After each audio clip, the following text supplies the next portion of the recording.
Okay, hello everybody, and welcome to the next lecture. We're going to be talking about one of the most powerful and one of the most important root finding techniques, and that is Newton's method. It is faster, it is more efficient, and is just a generally good method for finding roots, but it comes with its own share of issues. It's a little bit more sensitive than other methods we've talked about, and we'll see that in an example. And it also depends on some different math. So let's get right into it. We have a fair bit to talk about. So we're going to be talking about convergence, and we're going to be talking about the speed of convergence, the order, and we'll do some coding as well. So Newton's method is what it's called, and it's I said final root finding method, but we actually have fixed point iteration to talk about still. So finding is suspect. Finding is, or final is suspect. It's not actually final. But it's the last one that's going to be these sorts of this progression we've done. It follows the logic of secant method in looking for the slope of the function to help us zone in on the root quickly. However, it is faster. And it only depends on one initial estimate, not two. So you might think to yourself, okay, wait, 1 second. We're talking about using the slope at every turn, and yet we're only using one estimate at a time. And it should lead you to a conclusion pretty quickly on what needs to be involved in this method. How do you find the slope if you only have 1 point? Well, sounds like a job for calculus, because that has to do with derivatives and tangent slopes, and that's what Newton's method is going to count on. So here's how it works, and we're going to see that in practice.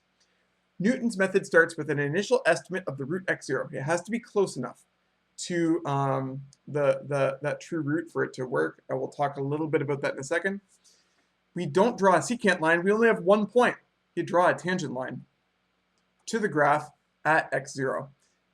You let x1 be the x-intercept of that tangent line, and then you use that as your new estimate. So you repeat the process again and again, always using the most recent estimate. So the x1 is our new estimate of what the root is, and then you'll repeat to get x2, you'll repeat to get x3, and the sequence of estimates you get should come in and converge toward that true root pretty quickly.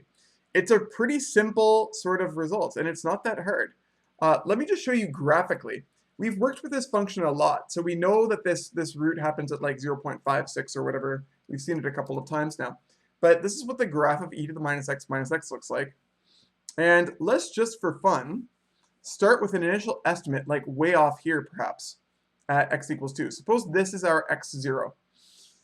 We can see how this is going to unfold simply by doing exactly as I said. Watch this. I'm going to take the tangent line to x0. It looks like it's right about there.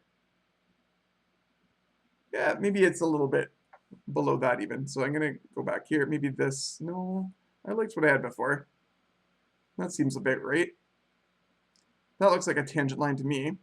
Okay, where that tangent line intersects the x-axis, that's going to be our next estimate. So right about here. That would be x1. And what I'll do is jog up. We're going to find the tangent line at that point and find its x-intercept. And well, you can see for yourself, like you can barely distinguish it from the graph here. x2 is like right on almost. Every time I scribble in a little bit of a dot, it highlights some extra stuff and then it goes wonky, but already very, very close.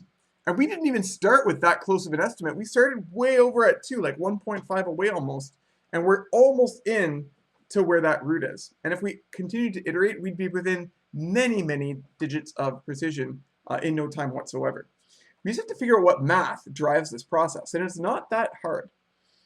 Okay, we got to start with a differentiable function because we're talking about derivatives. We're talking about tangent slopes, so I need something that's differentiable, whose derivative changes smoothly. As you remember, that means no corners, no cusps, anything like that. The derivative has to change smoothly.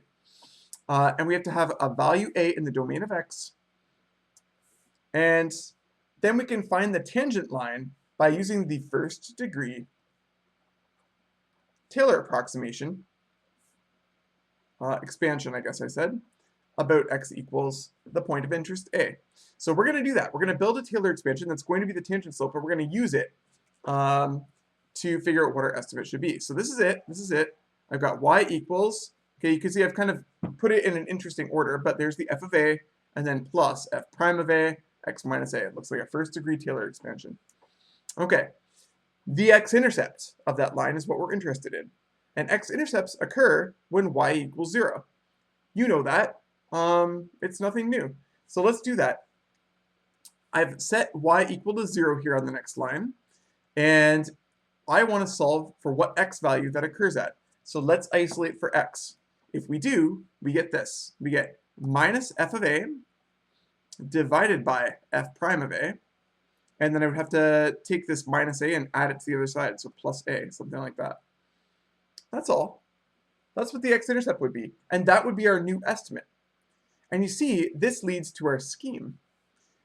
Our scheme says that our next estimate, xn plus 1, is equal to, use our last estimate in that scheme, and you end up with this. Minus f of xn over f prime of xn plus xn. That will give you the new estimate, and that's what we need to iterate Newton's method. So we're going to jump right into an example, that example. And I said here use an initial estimate of x0 equals 0. I've got some calculations here to kind of help things along here, but let's do this. So x0 equals 0. I don't know why I just wrote that out. I have it right there, but sometimes it's nice to write things down so you feel like you've done something. Okay, and we have f of x right here. So to get x1, we're going to need this, minus f of 0 over f prime of 0 plus 0. That's what our initial estimate was. This is our xn, our xn for this stage to get the xn plus 1. And f of 0 goes here, and f prime of 0 goes there, and a 0 goes here. But hey, it looks like we're going to need the derivative. So why don't we calculate that first? We have something to sub in. That's not hard. If you have some simple calculus techniques and the functions are reasonable, you get minus e to the minus x here, minus 1. So I'll just put that in a little bit of a cloud so we can refer to it. And then I can use my estimate and plug in to see what we should get. So minus f of 0 is going to be minus e to the minus 0 minus 0 over f prime of 0 minus e to the minus 0 minus 1 plus 0. If you work this out, I think you get to 0.5 as an answer. That makes a lot of sense, right? Because you have minus 1 on top, minus 0. On the bottom, you have minus 1 is minus 2. So you have minus 1 over minus 2, that's 1/2, or 0.5. So this here is our expression for x1. And we'll do it again to find x2. Simple as that. So really not a tough calculation.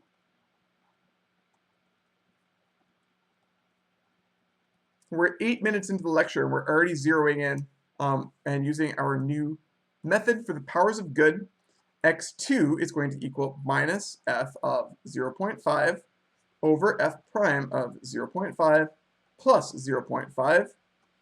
And if you work that out, you plug that into the function and so on, I'll let you do the calculations and stuff. This should bring you to minus, or sorry, not minus, but 0.5633.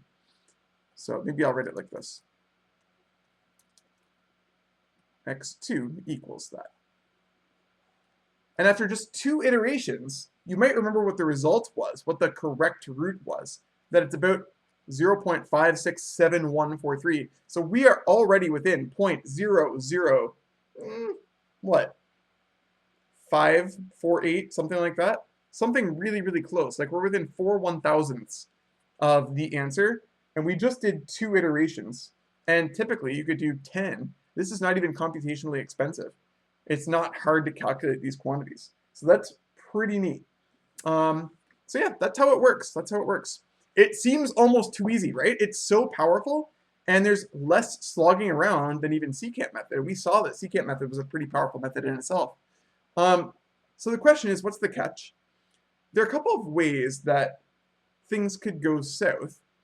So we're going to demonstrate this in an example. The next example actually could break secant method as well, depending on the scenario, but it's something that I kind of want to bring up.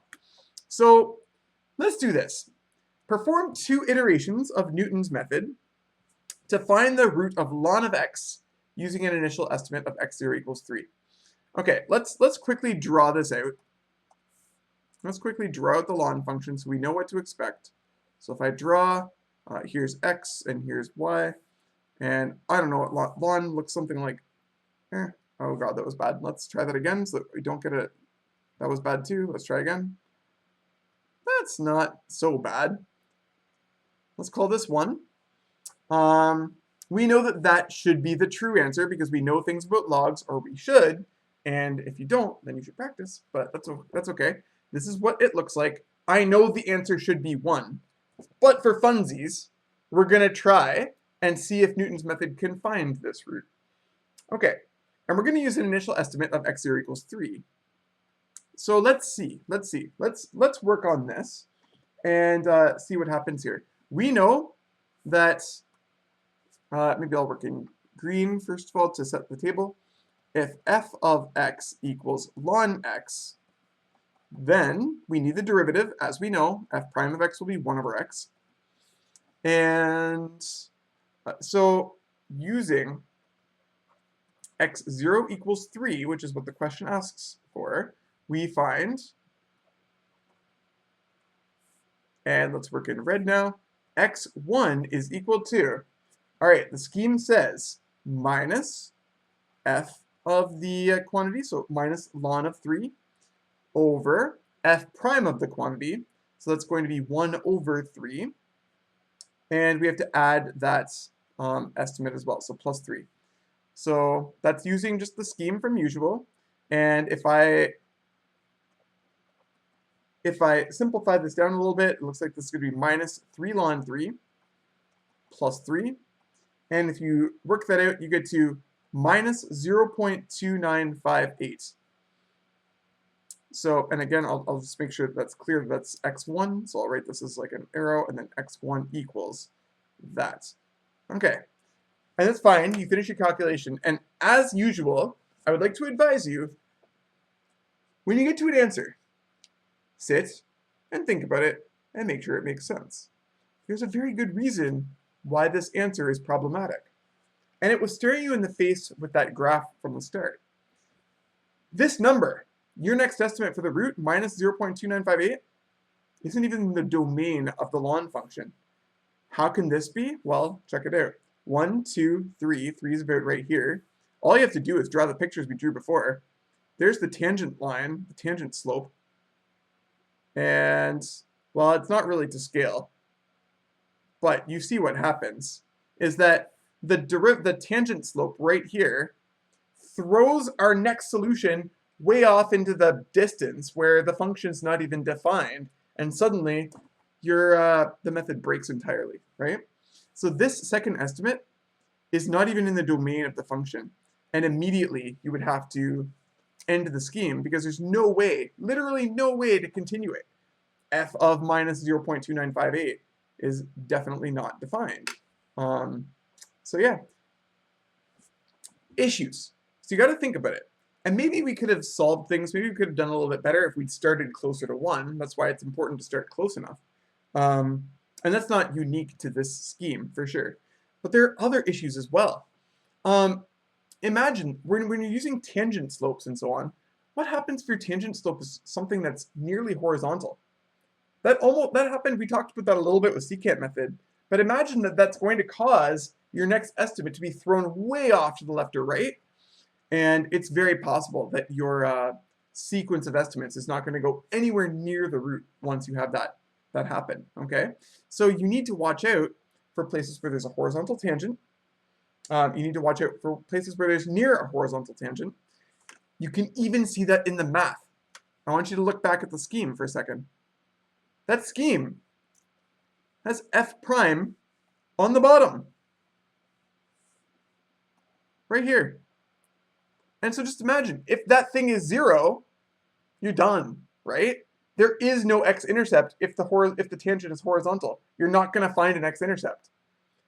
If it's if it's near horizontal, if it's a very mild slope, at whatever your current estimate is, that means that that number is going to be very small instead.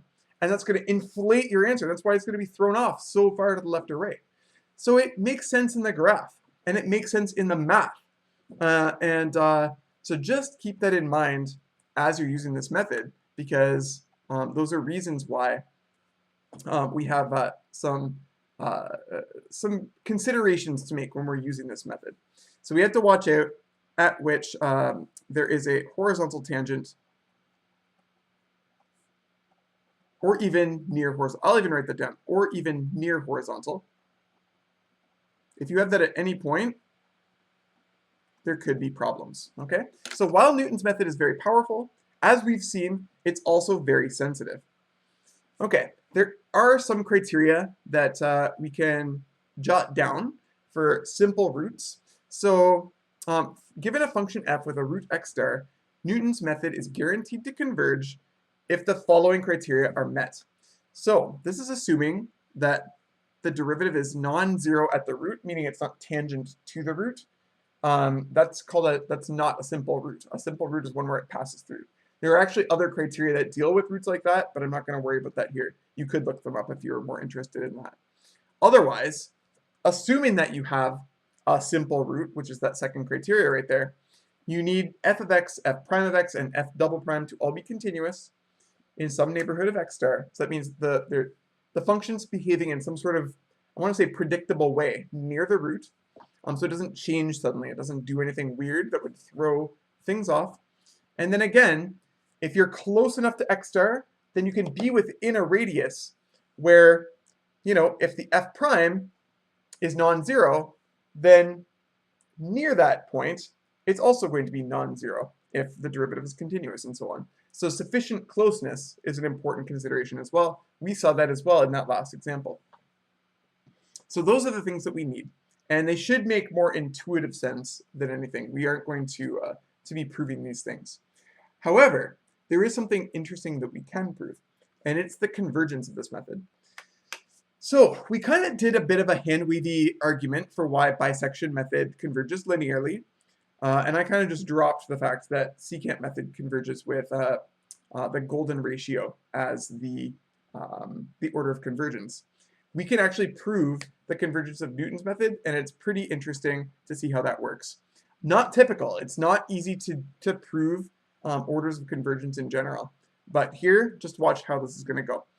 So, if we consider the a Taylor series expansion for f of x near xn, and we consider a first degree expansion, and here looks like an error term, right? This second derivative evaluated at some c. C is between x and xn. This is from the first week of classes, and otherwise this is our first degree approximation. Okay, we're going to work with that for a second, but I want you to remember back to the definition of order of convergence, which would have been at the very end of the bisection method lecture. Okay, if you need to pause and go back and take a look, feel free. But it involved this quantity right here, x minus xn in absolute values. So I'm going to actually take that and isolate for it and see if we can get anything interesting out of that. Okay, but first, we're going to work at the root. So at the root, we're interested at the root x star, and a root always has y equals 0. So I'm going to take that, I'm going to sub it into the equation. So if I do that, there's the y right there, f of x equals 0 at the root, and the x is going to equal x star at the root, and the x is going to equal x star at the root. X star is the thing that we are interested in approximating. Xn are our estimates. And you remember that the order of convergence definition compared the distance between estimate n and the true root and estimate n minus 1 and the true root. Or like, you know, one estimate and the true root and the successive one, whatever you want to call that. So I'm going to want to build that in somehow. But as I said, first step, we're going to try to solve for this. So let's do that. Let's do that. If I do, I need to bring over this minus, or this f of xn as a minus f of xn. I need to bring over this term right here as a minus 1/2 f double prime at c, x star minus xn squared. And then I need to divide by f prime of xn. So I'm going to divide by f prime at xn. I'm going to divide by f prime at xn, like that. Okay, so all I've done is take what I've got from Taylor, and I've written it in this other way, isolating for x star minus xn. Okay, as n grows large, as we do a lot of different iterations, hopefully our f is going in towards the root. So f of our estimates should be something close to 0. So we can write that in pretty well. And if xn is approaching the true root, then f prime of xn should be pretty close to f prime of that true root. We can get that from the continuity of the derivative, and the one above, the continuity of the derivative, the second derivative. F double prime of c will be something close to f double prime of x star. And the reason is, for that, we know that xn is going to x star as n grows large, and c is always found between the two. So it's actually a really simple argument that we can say this. The c is essentially squeezed in between those two quantities, and as one approaches the other, well, I mean, and one gets arbitrarily in close to the other, well, because of that continuity and because things change very gradually, we can say that f double prime of c is well approximated by f double prime of x star. We can say that f prime of xn is well approximated by f prime of x star because those things don't change suddenly due to the continuity. Hopefully that makes some sense. Okay, I'm going to take that stuff and apply that to the above. So let's do that. I'm going to have, I'm going to leave some room because there's a lot to write here. X star minus xn is equal to, okay, minus f of xn over f prime of xn. This term is going to go to 0 because of the fact that I'm not going to do the whole thing over, I'm going to do this. This goes to 0 because of this. F of xn is something close to 0. And so that's going to kill that term. The second thing I can say is those two next derivatives I can replace by f double prime at x star and f prime at x star. And this piece at the end is what it is. Okay, this is an approximately equals to, okay, because of the fact that these other things are approximately equals to. So I'm going to be a little bit careful here and write approximately equal to. But I want to think about this a little bit more. So in my definition for order of convergence, I needed to compare the distances, the distances between xn and x star and xn minus 1 and x star. Well, I'm going to use Newton's method. I have a method of finding xn minus 1 in terms of xn, or vice versa. I can use Newton's method right in here.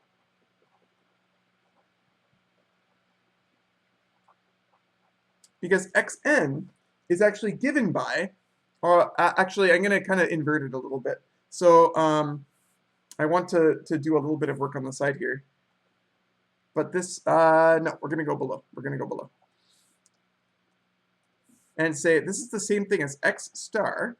And then by manipulating Newton's method, we're going to obtain x n plus 1 plus f of xn over f prime of xn. All right, and I'll close that right there. And this is going to be equal to approximately the stuff that's left on the right-hand side, which is minus 1/2 f double prime of x star over f prime of x star, x star minus xn squared. So this is essentially just rearranging Newton's method, the xn plus 1 is equal to minus that ratio plus that other thing. That's all I've done to replace the xn by an xn plus 1. And the point is, well, f of xn is approximately equal to 0 again, so this can go away. I now have that difference of different quantities. And if you take a look at the right-hand side, this here is just a constant. Let's call it lambda. Because f double prime of x star should exist. F prime of x star has to exist because of the differentiability, continuity stuff, or differentiability and the second differentiability. So those are well-defined quantities. That's just a constant. And now I have a relationship between x star and xn plus 1 and x star and xn. So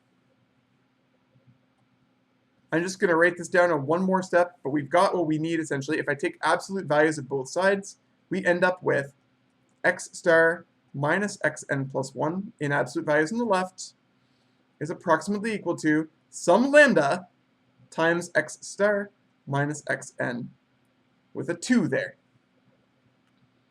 And that is right on what we need for our definition of order of convergence, which compares, okay, it's n and n minus 1, but it's, you know, one estimate and the one before it. The order inside the absolute values, of course, doesn't matter because absolute values don't care about the order inside of two subtraction stuff.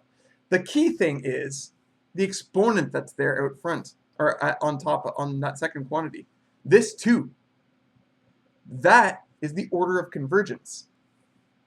Newton's method converges with p equals 2, which puts it head and shoulders above all of the other methods that we've talked about so far. It is quicker, and that's why it's going to come into the root so much faster. Okay, so a little bit of a mouthful, a little bit, you know, tough in some spots, but hopefully that makes some sense. Hopefully you can take that and connect it back to those definitions from before. And, well, okay, as I said, that analysis is only true for non-repeated roots where f prime of c is not equal to 0. You can see for yourself that that quantity is often in the denominator here, and that's going to kind of make things a little bit interesting at some point. So you have to modify kind of this scheme. Newton's method can work around those kinds of roots, the ones where they come tangent to the x-axis and where f prime is equal to 0, but the convergence tends to be much slower. And so there are some other sorts of considerations to make there. But this is good. This is tough enough. And you could do some more reading in the background if you're interested in learning more about those special kinds of roots. Okay? If I ever asked you to explore something on a test that's like this last paragraph here, don't worry about it. If you have this understanding and you get it, I would guide you pretty carefully through any sort of analysis like that. So that was the sticky part. The last thing that we want to think about is how to code this thing. I'm going to leave most of this to you, but I want to give you a little bit of guidance before I just throw you to the wolves. Essentially, Newton's method is easier than other methods that we've talked about, which is kind of wild. We're getting more complicated in some sense. We're using bigger math. Now we're using calculus. But the number of quantities that you need to actually figure out how to go forward, there are fewer of them. And they're pretty simple to calculate. This is not like some complicated ratio of quantities. I need the derivative and I need the original function. And I take a ratio of those things. There's less than secant method. And it's more powerful. That's pretty awesome. Okay, so let's think about this. We have fewer quantities to keep track of. We have the scheme from before. So we have to consider the following when building some code. You need to define the function f and some initial guess. I used a vector here. You don't have to use one.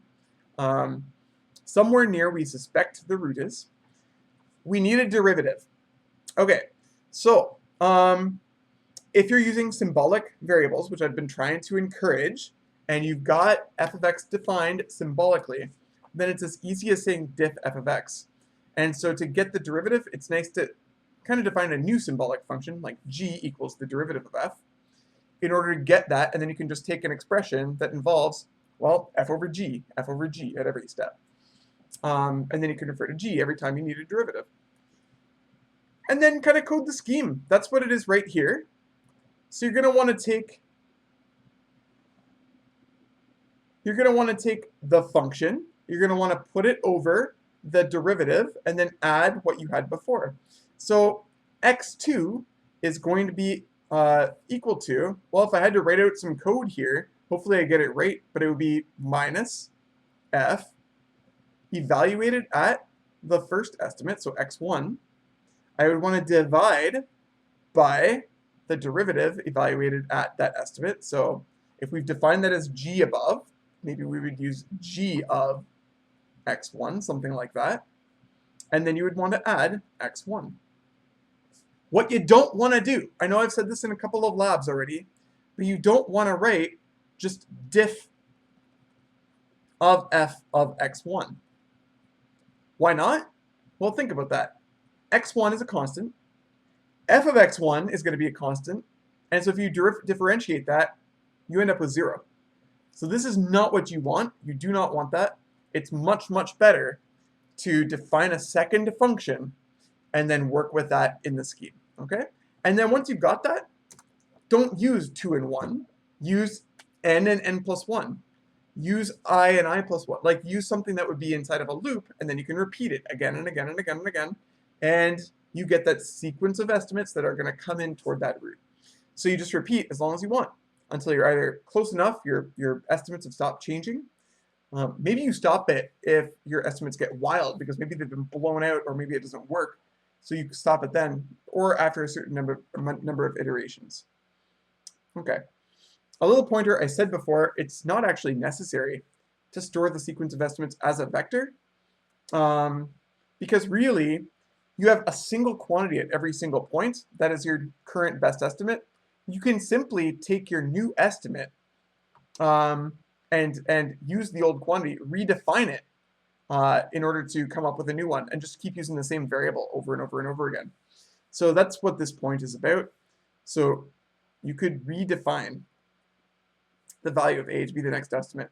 And the main line then, if you choose to do that, would be fairly simple. A is equal to double. Oh, did I remember to do double? I didn't do double. We should always do double, because if you don't do double, you could have the whole program hangs because there's too much going on. So I'm going to go back and I'm going to do double of all of this stuff. That's important. That's just giving you a numerical estimate of what that quantity is, so it doesn't pile up with every iteration. So that's what this is. A equals double of. And if you have f of a over g of a plus a, you see it's taking the old estimate, it's putting it into the scheme, and then redefining a to be that thing so that you're always working with that same variable, and it's a little bit more efficient to do it that way. So, but of course, as always, there are lots of ways to go about doing it. There are lots of simple different tricks and options when coding, and I don't want you to feel tethered to any particular way that I show you. But one nice thing is that since the flow is so similar to secant method, if you've built up secant method, you should be able to take that code, replace a couple of lines. Now you're only using one estimate. Now you're using a derivative and a simpler ratio instead of what you had before. Otherwise, the flow is exactly the same. So use that. Build up Newton's method, get it working. You'll feel so powerful when you do. And that's going to be a really important thing to make sure that you're concrete with. It's an important skill and an important algorithm in numerical methods on the whole. So that's about all I've got. As I said, we are getting to toward the end of root finding methods. However, we're going to talk a little bit of fixed point iteration, which is an interesting, kind of different method, has some theory of its own that's really interesting, that we actually go into much more depth in a third-year course.